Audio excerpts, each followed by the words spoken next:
Continuamos hoy nuestro estudio de este capítulo 15 de la epístola del apóstol Pablo a los Romanos. Y en nuestro programa anterior decíamos que Pablo se había propuesto muchas veces ir a Roma, pero tuvo que completar la tarea que Dios le había dado en el territorio entre Jerusalén y Roma. Ahora, cuando Pablo dijo que él había sido impedido muchas veces, en el versículo 22, podemos estar seguros que en verdad fue impedido muchas veces. Muchos obstáculos fueron puestos en su senda. Muchas veces decíamos, a los cristianos les es posible, bajo el pretexto de obra misionera, interesarse desmesuradamente, pudiéramos decir, en un lugar lejano con sus costumbres extrañas, pero que descuidan a la iglesia madre. Muchos están dispuestos a dar ofrendas generosas para proyectos misioneros para que el mensaje del Evangelio sea llevado a una tribu desconocida de escasas personas. Y no nos entienda mal, eso es bueno. Pero no dan ninguna asistencia, no oran ni dan dinero para la predicación a los millares a su alrededor. Pablo, en cambio, cuidó del territorio inmediato antes de ir a otro lugar. Continuamos pues hoy nuestro estudio con los versículos 23 y 24 de este capítulo 15 de la epístola a los Romanos. Pero ahora, no teniendo más campo en estas regiones, y deseando desde hace muchos años ir a vosotros, cuando vaya a España iré a vosotros, porque espero veros al pasar, y ser encaminado allá por vosotros, una vez que haya gozado con vosotros. Ahora hay una pregunta en cuanto a lo que el apóstol Pablo quiso decir exactamente aquí en estos versículos. ¿Quiso decir acaso que ya no había más oportunidad para predicar el Evangelio en esta parte del Imperio Romano? ¿Se le habían cerrado todas las puertas? ¿Se habían convertido todos? ¿Había quizá evangelizado a todo ese lugar?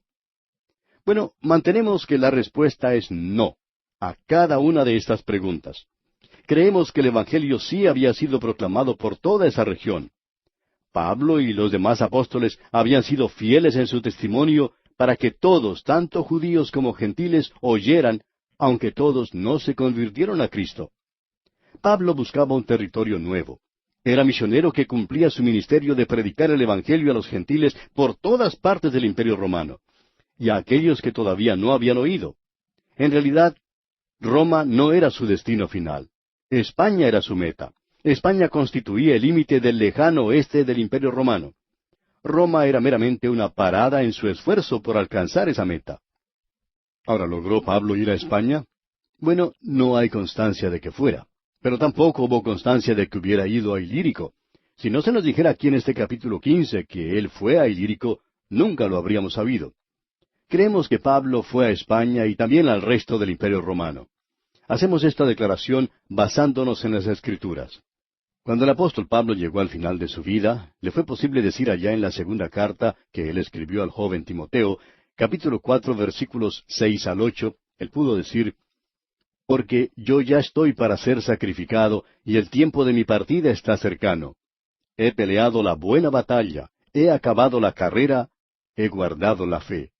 Por lo demás me está guardada la corona de justicia, la cual me dará el Señor juez justo en aquel día, y no solo a mí, sino también a todos los que aman su venida. Pablo acabó la carrera, amigo oyente.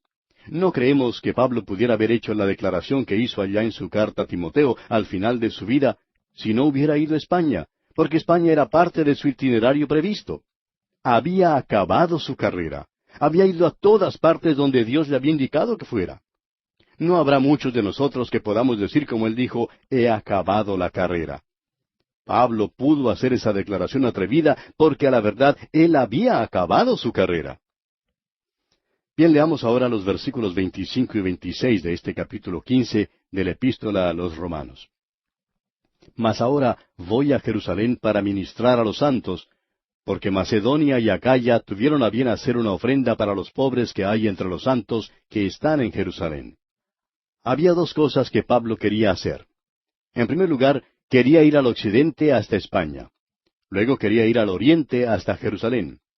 Pablo explica su ministerio de aquel tiempo, dando así otro toque personal y conocimiento acerca de su vida.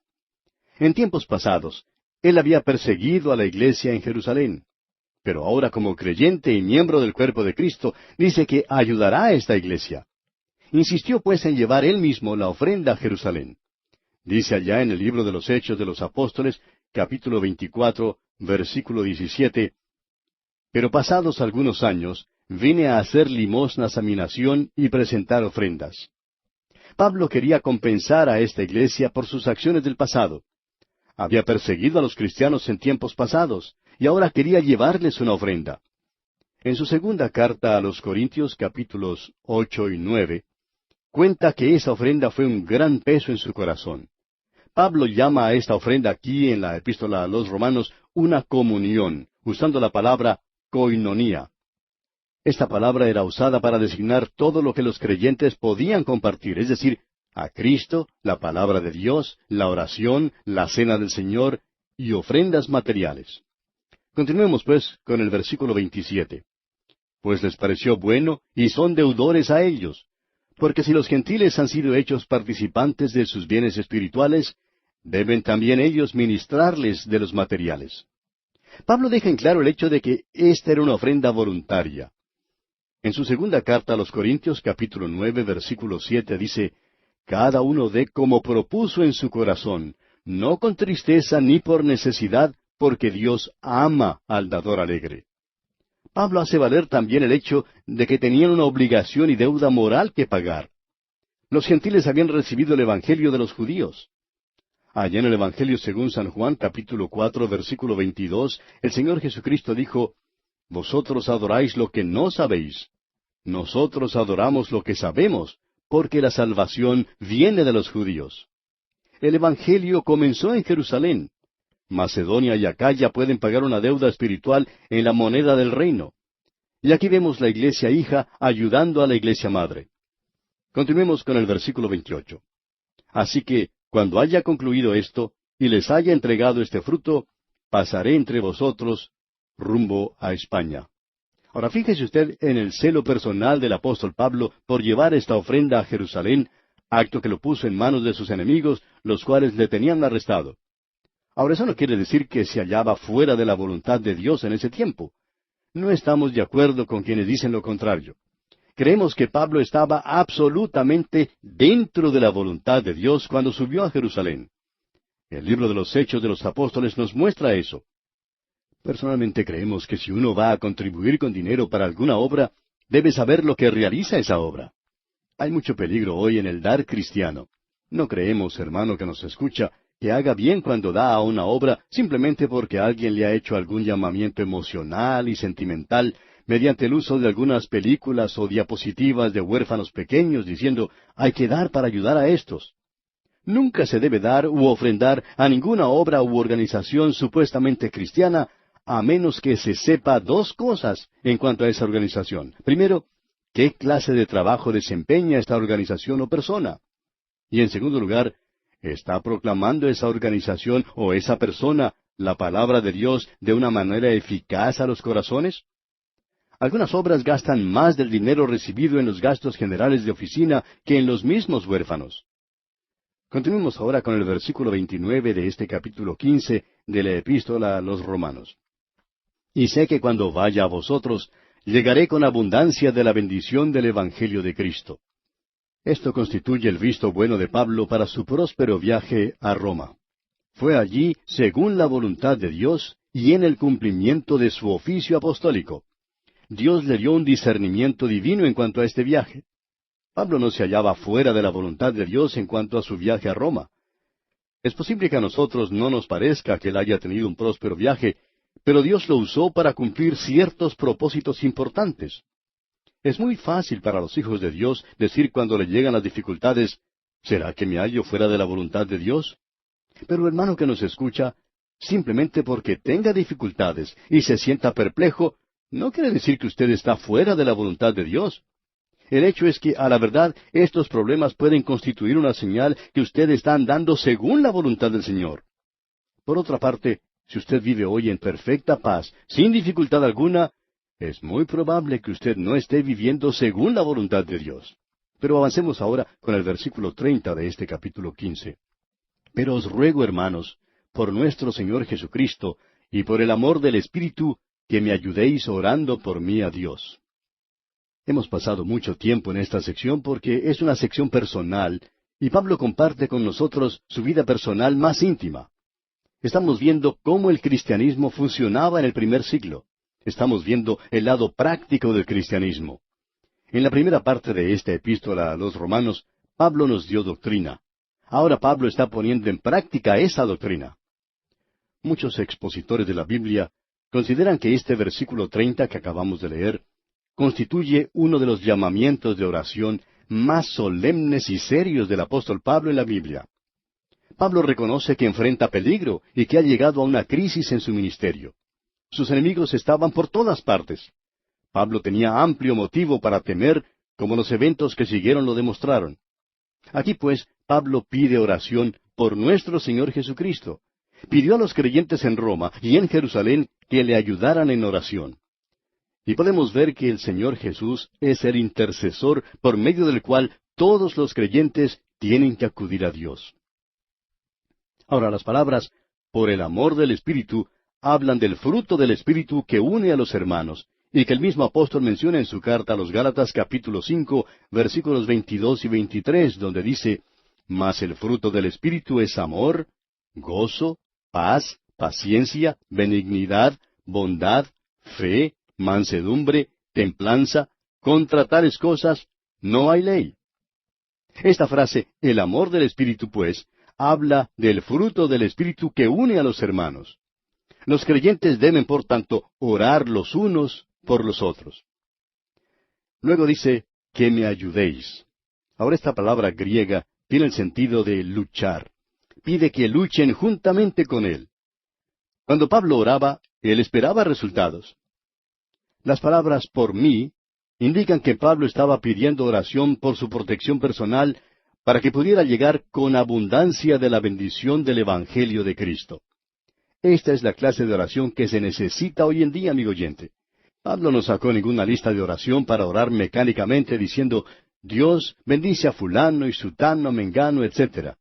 Ahora, no hay nada malo con tener una lista de oración, por supuesto, pero a veces pasamos muy precipitadamente por esa lista. La oración para el apóstol Pablo constituía una lucha. En verdad, él se asió de Dios, se agarró de Dios. Y hoy en día, amigo oyente, necesitamos mucho de los que saben orar por nosotros. Bien, pasemos ahora al versículo 31 de este capítulo 15 de la epístola a los Romanos. Para que sea librado de los rebeldes que están en Judea, y que la ofrenda de mi servicio a los santos en Jerusalén sea acepta. Esta es la petición de Pablo y es doble. Primero, su vida estaba amenazada por los inconversos en Judea, especialmente por los líderes religiosos. Y en segundo lugar, la iglesia en Jerusalén podría titubear en cuanto a aceptar una ofrenda de los gentiles. Ambas peticiones fueron contestadas. Es verdad que Pablo fue arrestado y fue puesto inmediatamente en manos de los romanos. Pero esto mismo fue lo que le permitió presentarse ante reyes y cumplir así la voluntad de Dios para su vida. Ahora los versículos 32 y 33, versículos finales de este capítulo 15 nos dicen, para que con gozo llegue a vosotros por la voluntad de Dios, y que sea recreado juntamente con vosotros. Y el Dios de paz sea con todos vosotros. Amén. Esta es la conclusión de la petición de Pablo. La petición fue contestada. Su vida fue salvada. La iglesia en Jerusalén aceptó la ofrenda. Él llegó con gozo a Roma, aunque pasó 2 años de sufrimiento en la cárcel en Cesarea. Sufrió naufragio y por último llegó atado con cadenas. Esto lo podemos ver allá en el capítulo 28 del libro de los Hechos de los Apóstoles. También es cierto que cuando Pablo por fin llegó a Roma, estaba en cadenas, pero vino en el gozo del Espíritu Santo. Esa es la clase de gozo que los creyentes necesitamos hoy en día, amigo oyente. La pregunta que surge ahora es si Pablo encontró reposo y refrigerio en Roma. La respuesta es debatible, pero creemos que Pablo en verdad encontró reposo y mucho más en Roma, y también más allá al proseguir su viaje hasta España. Las palabras que él escribió en su segunda carta al joven Timoteo, capítulo 4, versículos 6 al 8, y que ya citamos hace un momento, donde él dice, porque yo ya estoy para ser sacrificado, y el tiempo de mi partida está cercano. He peleado la buena batalla, he acabado la carrera, he guardado la fe. Por lo demás me está guardada la corona de justicia, la cual me dará el Señor juez justo en aquel día, y no solo a mí, sino también a todos los que aman su venida. Estas palabras, pues, confirman lo que estamos diciendo. Ahora, el uso de las palabras "el Dios de paz" muestra que Pablo conocía la paz aún estando en cadenas y en medio de la tempestad y el naufragio. Y nuestra oración, amigo oyente, es que usted también pueda conocer esa clase de paz en este mismo día. Y mi oración también es que yo mismo también la conozca. Concluimos así pues nuestro estudio de este capítulo 15 de la epístola del apóstol Pablo a los Romanos. Llegamos ahora al último capítulo de esta gran epístola, el capítulo 16. Y tenemos aquí la demostración de las relaciones mutuas entre cristianos. Este es uno de los capítulos más reveladores en toda la epístola a los Romanos. Pablo desciende desde las cumbres de la doctrina hasta los pavimentos o las veredas de Roma. Y aquí vemos el cristianismo puesto en práctica aquí en Roma. Este es el cristianismo en acción. Y nos llena de emoción cuando pensamos que en aquel imperio pagano de Roma había cristianos que andaban por las calles con el gozo del Señor en sus corazones. Estas grandes doctrinas que fueron proclamadas por Pablo no son proyectiles para el espacio ultraterrestre, sino vehículos que a la verdad se movían por los caminos romanos.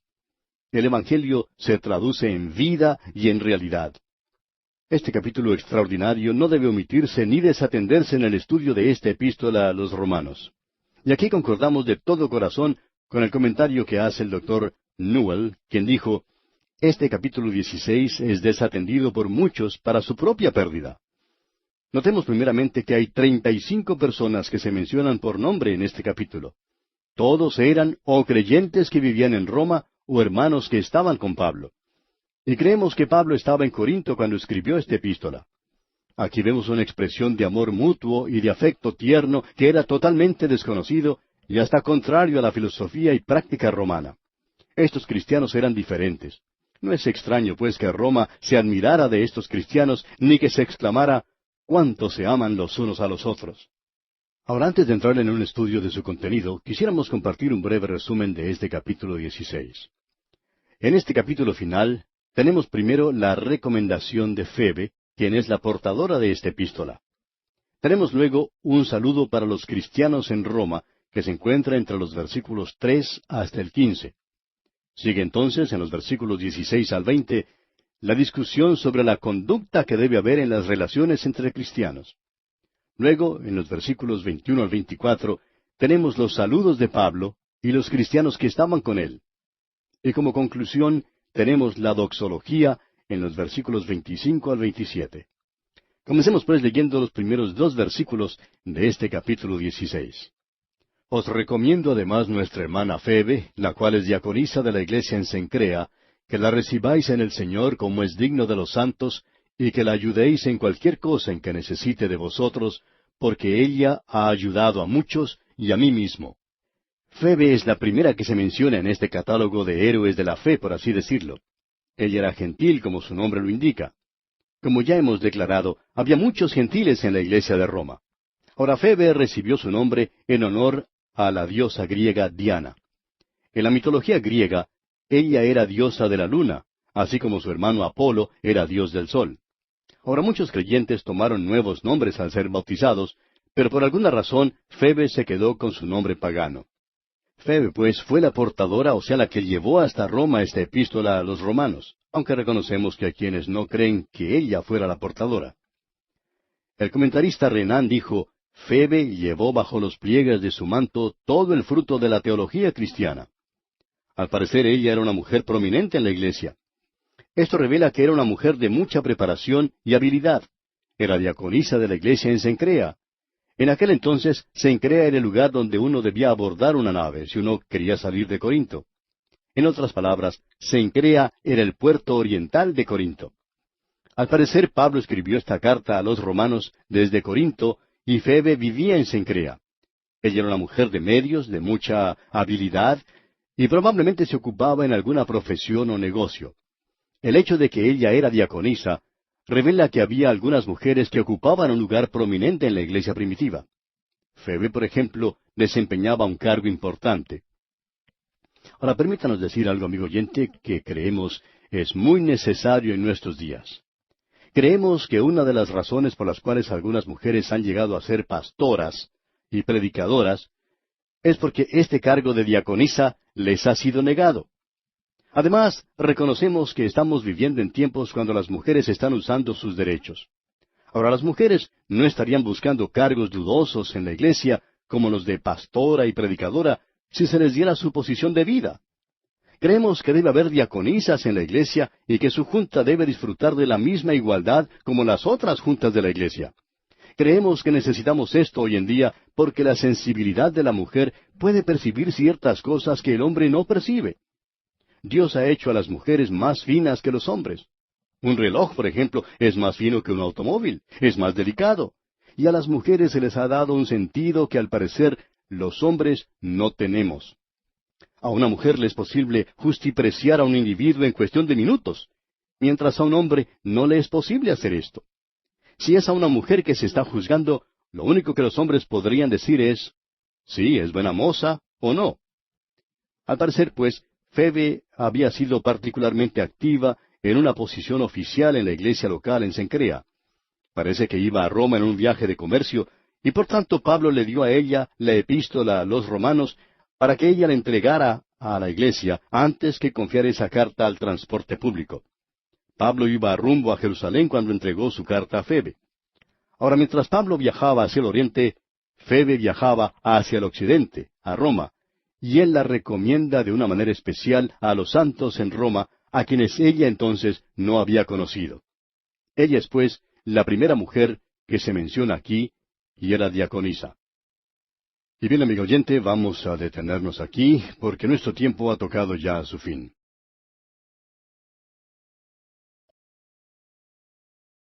Continuamos hoy estudiando el capítulo 16 de esta epístola del apóstol Pablo a los romanos que comenzamos en nuestro programa anterior. Y estábamos hablando de Febe, que es la primera mujer que se menciona aquí en este capítulo 16, donde tenemos la demostración de las relaciones mutuas entre cristianos. Y decíamos que Febe es la primera que se menciona en este catálogo de héroes de la fe, como lo llamamos. Ella era gentil, como su nombre lo indica. Como lo hemos mencionado anteriormente, había muchos gentiles en la iglesia de Roma. Ahora su nombre le fue dado en honor a la diosa griega Diana, quien en la mitología griega era la diosa de la luna, así como su hermano Apolo era dios del sol.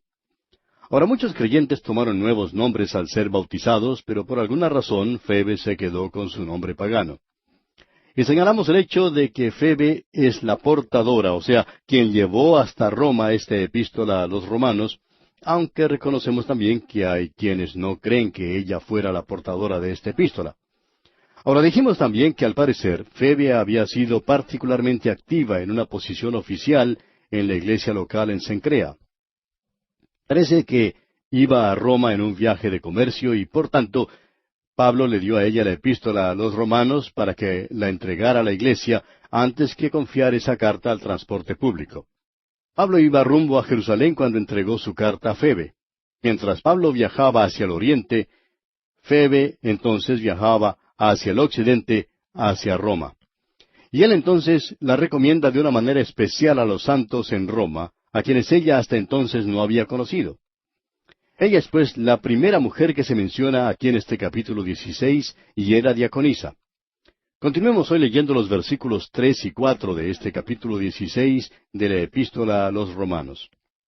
Saludad a Priscila y a Aquila, mis colaboradores en Cristo Jesús, que expusieron su vida por mí, a los cuales no solo yo doy gracias, sino también todas las iglesias de los gentiles. Parece que la iglesia en Roma estaba integrada por muchas razas. Priscila y Aquila era una pareja judía. Ahora, Priscila es el diminutivo de Prisca.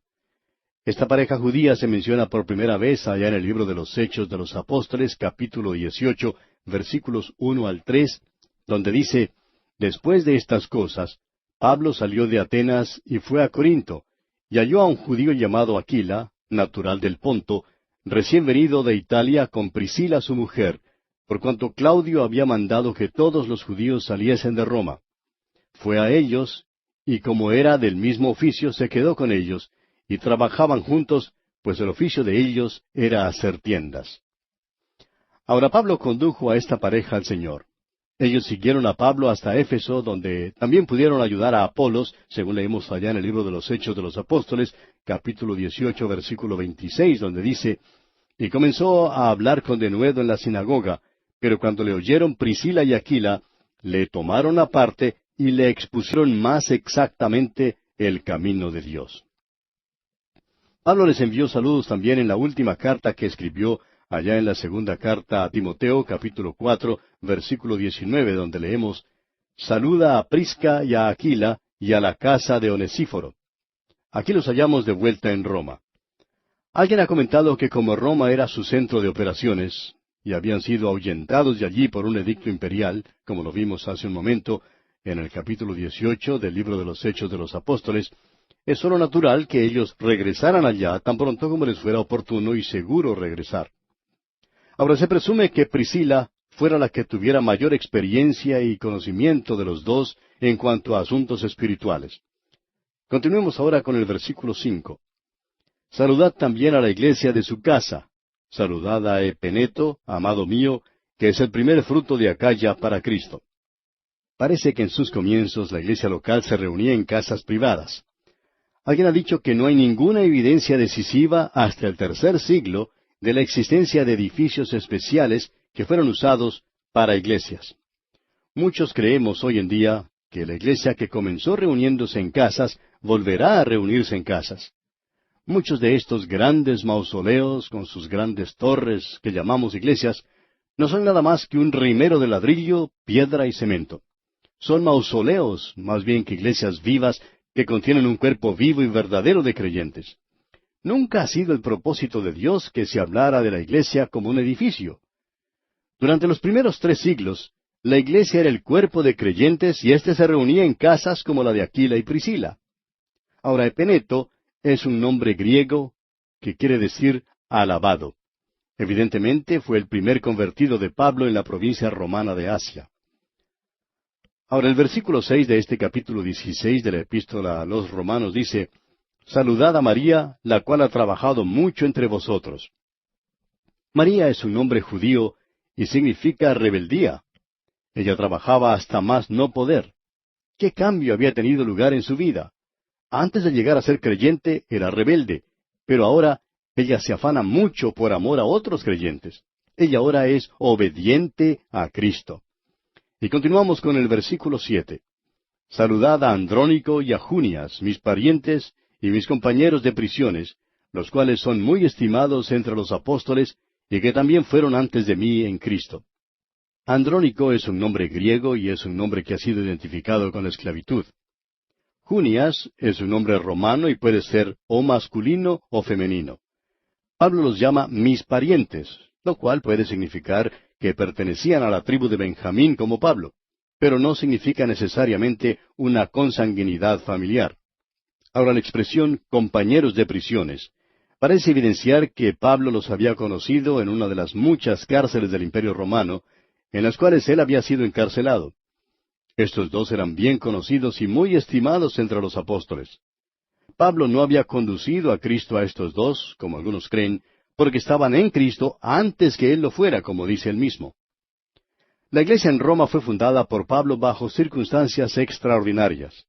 Se había encontrado con Aquila y Priscila en un mercado, y con estos dos, Andrónico y Junias, en una cárcel. Estos 4 luego habían ido a Roma y formado allí una iglesia. Prosigamos con los versículos 8 y 9 de este capítulo 16 de la epístola a los Romanos. Saludad a Amplias, amado mío en el Señor. Saludad a Urbano, nuestro colaborador en Cristo Jesús, y a Estaquis, amado mío. Amplias es un nombre común de esclavos, pero aparecía en las tumbas de los primeros cristianos en las catacumbas en un lugar de honor. Evidentemente era uno de los convertidos de Pablo y muy amado por él. Urbano, ese nombre significa criado en la ciudad. Este también era un nombre común entre esclavos y puede significar que había sido un criado en la ciudad más bien que en el campo. Es identificado aquí, en este versículo, como buen colaborador. El nombre Estaquis significa mazorca, y ha sido hallado en la lista de nombres en la familia real. Es un nombre masculino. Fue amado no solamente por Pablo, sino también por los de la iglesia. Ahora el versículo 10 dice, saludad a Apeles, aprobado en Cristo. Saludad a los de la casa de Aristóbulo. Apeles es un nombre, o bien griego o judío, significa aprobado. Era un nombre común entre los judíos. Aparentemente había resistido alguna gran prueba. Ahora Aristóbulo ha sido identificado por el obispo Lightfoot como el nieto de Herodes el Grande. Por otra parte, es posible que fueran esclavos que tomaron el nombre de sus amos. Avancemos ahora con el versículo 11. Saludad a Herodión mi pariente. Saludad a los de la casa de Narciso, los cuales están en el Señor. Herodión evidentemente era judío, ya que Pablo lo llama pariente. El nombre sugiere que era de la familia de Herodes, y siendo que se menciona inmediatamente después de la familia de Aristóbulo, creemos que esto le da sostén a la sugerencia del obispo Lightfoot. Ahora, Narciso es el nombre de un esclavo liberado, bien conocido, y no alguien que hubiera sido muerto por Agripina. Estos probablemente eran esclavos que antes le pertenecieron y habían tomado su nombre.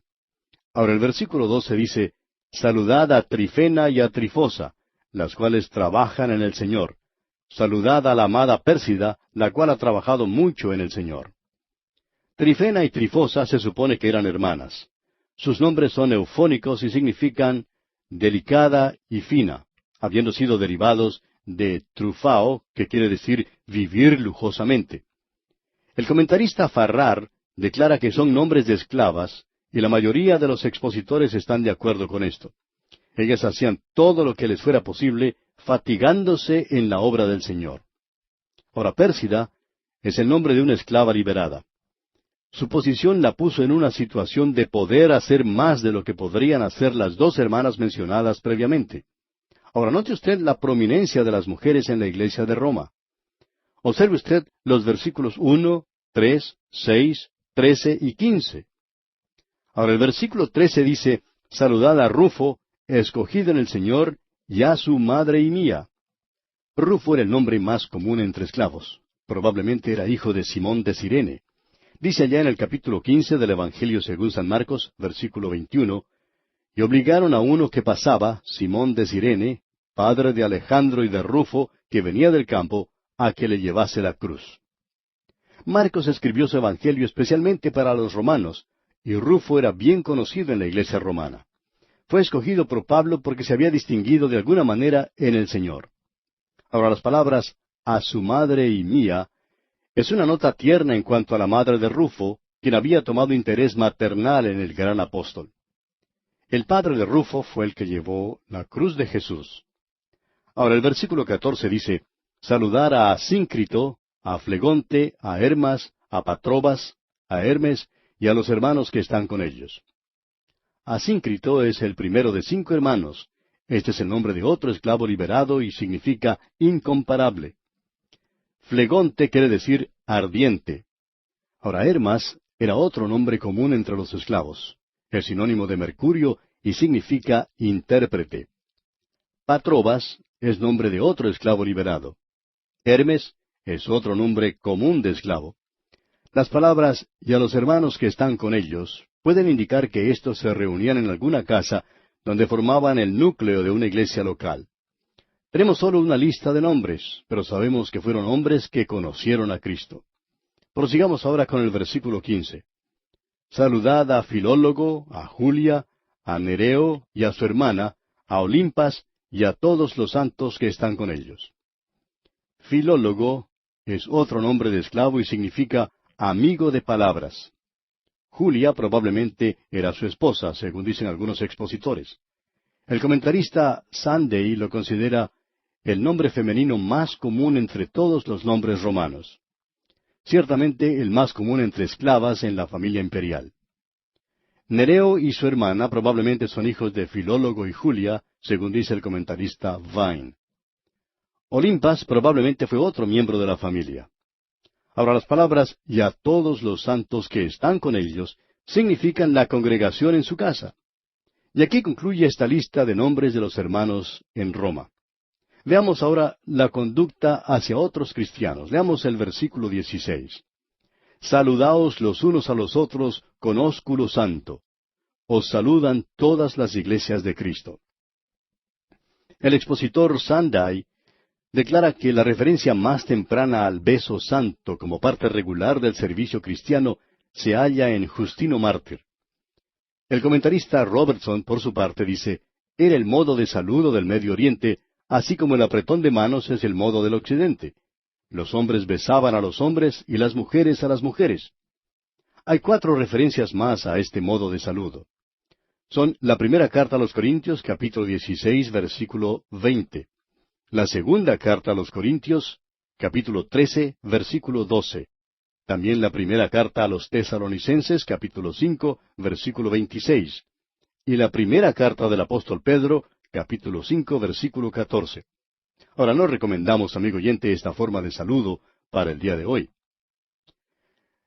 Ahora, las palabras "os saludan todas las iglesias de Cristo" aparecen solamente aquí en el Nuevo Testamento. Es una expresión buena del amor profundo de los primeros cristianos. Continuemos ahora con el versículo 17 de este capítulo 16 de la epístola de Pablo a los Romanos. Mas os ruego, hermanos, que os fijéis en los que causan divisiones y tropiezos en contra de la doctrina que vosotros habéis aprendido, y que os apartéis de ellos. En medio del envío de saludos cordiales, Pablo introduce esta nota de amonestación. Pablo les indica que deben apartarse de quienes causan divisiones por contiendas y tropiezos y que estorban el crecimiento cristiano, como si esas personas tuvieran una plaga. Ahora, el uso de los artículos con las palabras divisiones y tropiezos en el texto original revela que el apóstol pensaba en algunos casos específicos. Y les indicó aquí que es necesario apartarse del perturbador en la iglesia. Leamos ahora el versículo 18. Porque tales personas no sirven a nuestro Señor Jesucristo, sino a sus propios vientres, y con suaves palabras y lisonjas engañan los corazones de los ingenuos. Pablo está hablando en cuanto a aquellos que están sirviendo a sus propios fines egoístas antes que al Señor Jesús. Sus motivos son viles. Allá en su carta a los Filipenses, capítulo 3, versículo 19, dice, el fin de los cuales será perdición, cuyo Dios es el vientre y cuya gloria es su vergüenza, que sólo piensan en lo terrenal. Aquí son bien aplicables las palabras de alguien que dijo, un hombre irá muy lejos por amor al vientre. Estos, dice el apóstol, emplean suaves palabras, lo cual significa que simulan bondad y se dan por píos. Hacen uso de lisonjas, lo cual quiere decir un modo altivo de hablar. Los verdaderos creyentes de Dios son sencillos o inocentes, y esperan que otros creyentes sean verdaderos y honorables. Ahora el versículo 19 dice, porque vuestra obediencia ha venido a ser notoria a todos, así que me gozo de vosotros, pero quiero que seáis sabios para el bien e ingenuos para el mal. La iglesia en Roma ya gozaba de un buen nombre entre los creyentes en todas partes. Esto produjo gozo en el corazón del apóstol Pablo. También dice aquí, sabios para el bien. Esto quiere decir que necesitaban ser instruidos en la palabra de Dios. Allá en su segunda epístola a Timoteo, capítulo 3, versículo 15, dice el apóstol, y que desde la niñez has sabido las sagradas Escrituras, las cuales te pueden hacer sabio para la salvación por la fe que es en Cristo Jesús. También en este versículo 19 dice el apóstol, ingenuos para el mal. Y esto quiere decir sin permitir ni una mezcla con lo malo. En su primera carta a los Corintios, capítulo 14, versículo 20, dice, hermanos, no seáis niños en el modo de pensar, sino sed niños en la malicia, pero maduros en el modo de pensar. Y el Señor Jesucristo dijo allá en el Evangelio según San Juan, capítulo 14, versículo 30, no hablaré ya mucho con vosotros, porque viene el príncipe de este mundo, y él nada tiene en mí. Nuestra dificultad, amigo oyente, es que hay una mezclita del mal en nosotros. La fe se manifiesta en obediencia. Avancemos ahora con el versículo 20. Y el Dios de paz aplastará en breve a Satanás bajo vuestros pies. La gracia de nuestro Señor Jesucristo sea con vosotros. Es el Dios de paz quien aplastará bien pronto a Satanás. Pero mientras tanto, tenemos que resistir al diablo, ser sobrios y velar. Leamos ahora el versículo 21. Os saludan Timoteo, mi colaborador, y Lucio, Jasón y Sosípater, mis parientes. Timoteo, quien era compañero constante de Pablo, estaba con él en esta ocasión. Su nombre quiere decir uno que honra a Dios. Lucio puede ser el que se menciona también en el libro de los Hechos de los Apóstoles, capítulo 13, versículo 1. Su nombre significa de luz. Jasón puede ser aquel que se menciona también en el libro de los Hechos, capítulo 17, versículo 5. Su nombre quiere decir curación. Sosípater puede también ser el que se menciona allá en Hechos, capítulo 20, versículo 4. Todos estos eran compañeros de Pablo y saludan a la iglesia romana. Luego el versículo 22 dice, Yo, Tercio, que escribí la epístola, os saludo en el Señor. Este versículo se podría leer así. Yo, Tercio, el secretario que escribe esta epístola, os saludo en el Señor. Tercio es la palabra latina para tercero. Pablo acostumbraba a usar a un amanuense, o sea, un escribiente, o como diríamos hoy un secretario, para escribir sus epístolas. Usted puede confirmar esto leyendo la primera carta a los Corintios, capítulo 16, versículo 21. También la carta a los Colosenses, capítulo 4, versículo 18. O la segunda carta a los Tesalonicenses, capítulo 3, versículo 17. La epístola a los Gálatas es la excepción, como lo vemos allá en el capítulo 6 de esa epístola, versículo 11, donde el apóstol escribe, Mirad con cuán grandes letras os escribo de mi propia mano. Pablo probablemente sufría de una enfermedad de los ojos llamada oftalmía. Ahora aquí en la epístola a los Romanos, Pablo permitió que Tercio enviara sus propios saludos, y él le saluda cristianamente, es decir, en el Señor. Ahora en el versículo 23 dice, Os saluda Gallo, hospedador mío, y de toda la iglesia. Os saluda Erasto, tesorero de la ciudad, y el hermano Cuarto. Estos primeros dos eran los hombres más prominentes que se mencionan en este acto de pasar lista a la iglesia primitiva en Corinto. Todos en la iglesia de Corinto se reunían en la casa de Gallo. Pablo era huésped en su hogar. Ahora Erasto probablemente es el mismo que se menciona en la segunda carta de Pablo a Timoteo, capítulo 4, versículo 20. Cuarto significa también cuarto en latín, o sea, el que viene después del tercero. Y el versículo 24 de este capítulo 16 de la carta de Pablo a los Romanos dice, La gracia de nuestro Señor Jesucristo sea con todos vosotros. Amén. Hay algunos que omiten del texto este versículo 24. Y luego tenemos la doxología final, los versículos 25 al 27. Y dice, Y al que puede confirmaros, según mi evangelio y la predicación de Jesucristo, según la revelación del misterio que se ha mantenido oculto desde tiempos eternos, pero que ha sido manifestado ahora, y que por las escrituras de los profetas, según el mandamiento del Dios eterno, se ha dado a conocer a todas las gentes para que obedezcan a la fe, al único y sabio Dios, sea gloria mediante Jesucristo para siempre. Amén. Esta es la tercera y última bendición, que no concluye solamente esta tercera sección de este libro, sino también la epístola misma. El evangelio que Pablo llama mi evangelio es el único poder para establecer a un creyente. El misterio al cual se refiere aquí es la presente edad, cuando Dios está tomando tanto de los judíos como de los gentiles a un pueblo para su nombre y formándolos en un cuerpo que es la iglesia. Las escrituras de los profetas que él menciona no se refieren a los escritores del Antiguo Testamento como sugiere uno de los comentaristas. Se refiere más bien, como declara el comentarista Newell, a los escritores del Nuevo Testamento. La fe es la obediencia que Dios requiere en el día de hoy. Es la obra de Dios hoy. Allá en el Evangelio según San Juan, capítulo 6, versículo 29, leemos, Respondió Jesús y les dijo, Esta es la obra de Dios, que creáis en el que Él ha enviado. La obediencia es la obra y el fruto de la fe. Esto es lo que Santiago quiere decir cuando escribe allá en su epístola capítulo 2, versículos 17 y 20. Así también la fe, si no tiene obras, es muerta en sí misma. ¿Mas quieres saber, hombre vano, que la fe sin obras es muerta? Y las palabras al único y sabio Dios revelan que Dios determina la norma de la sabiduría. La cruz es la sabiduría de Dios, pero la locura de los hombres.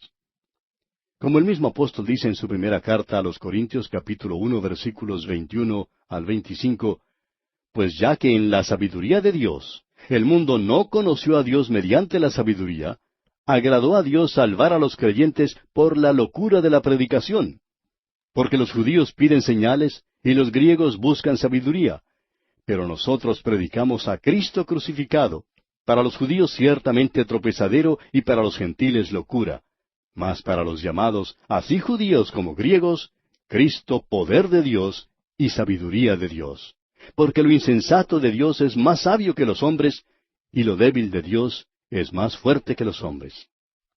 Estos tres últimos versículos de este capítulo 16 de la Epístola a los Romanos nos hablan de la obediencia de fe. Y amigo oyente, si usted confía en Cristo, usted le obedecerá, porque como el mismo Señor Jesucristo lo dice allá en el Evangelio según San Juan, capítulo 10, versículo 27, mis ovejas oyen mi voz y yo las conozco y me siguen. Y este, amigo oyente, es el mensaje de la Epístola a los Romanos. Bien, amigo oyente, así concluimos nuestro estudio de esta gran epístola del apóstol Pablo a los Romanos.